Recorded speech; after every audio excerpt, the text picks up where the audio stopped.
DG India Beat News. I am Vidhi Jan and let's have a look on today's news updates.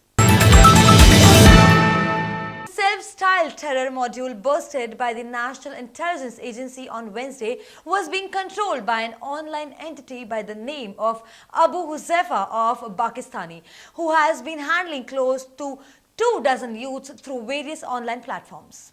Sources said the entity is recruiting and radicalizing youth across Southeast Asia to join the Islamic State. After initial contact on Facebook, the youth are brought onto the closed groups on chat platforms like Threema and Telegram. Sources in an intelligence agency said that deep tracking of the handle has led them to believe that Huzaifa is highly trained Pakistani national who has been radicalizing Indian youth, possibly on behalf of Pakistan's spy agencies, the ISI.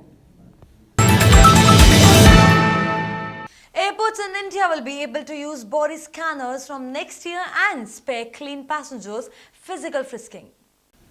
The Bureau of Civil Aviation Security is soon going to come out with technical specification of these scanners, and then airports can install and machines meeting these norms for infra-staffed Indian airport handling way more passengers than their built capacity. This technology used widely abroad, especially to US, promises to speed up security checks as well as check spiraling security manpower cost. We'll be issuing the specification regulations for active and passive milliliter wave body scanners by early next year.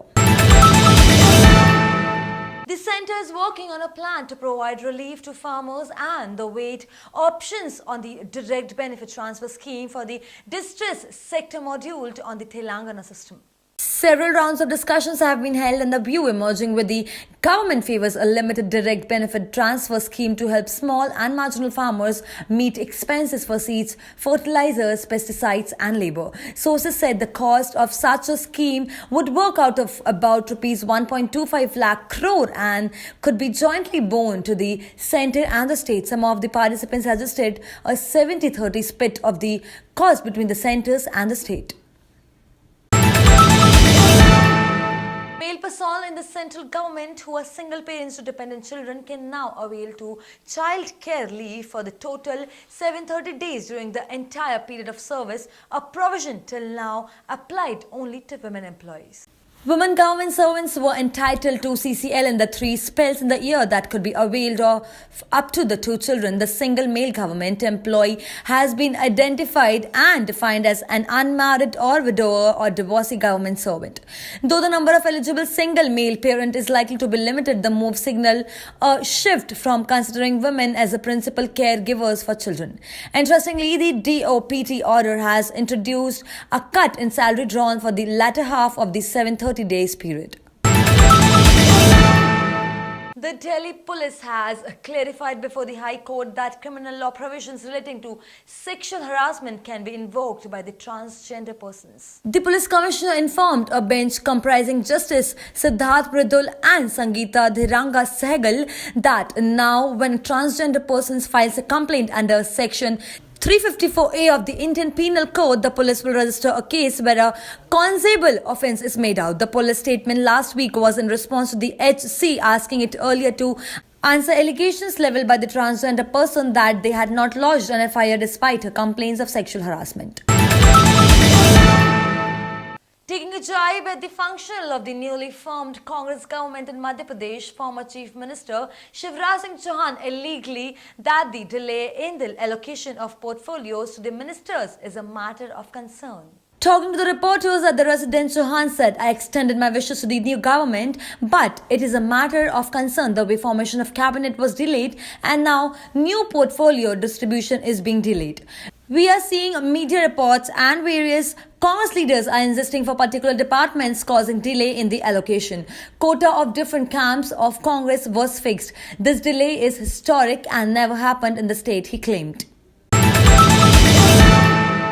With the Congress party coming to the power in Madhya Pradesh, riding on farm loan waiver and farm distress issues, the BJP too is trying its best to woo the agrarian community. On Wednesday, raising the issue of mismanagement and pulses procurement, BJP MLA from Sagar threatened to blackmail the face of the official harassing the farmers. The BJP MLA Pradeep Laria issued the threat to officials while holding a choppals of farmers during his Yatra in his constituency, Naryavali in Sagar district.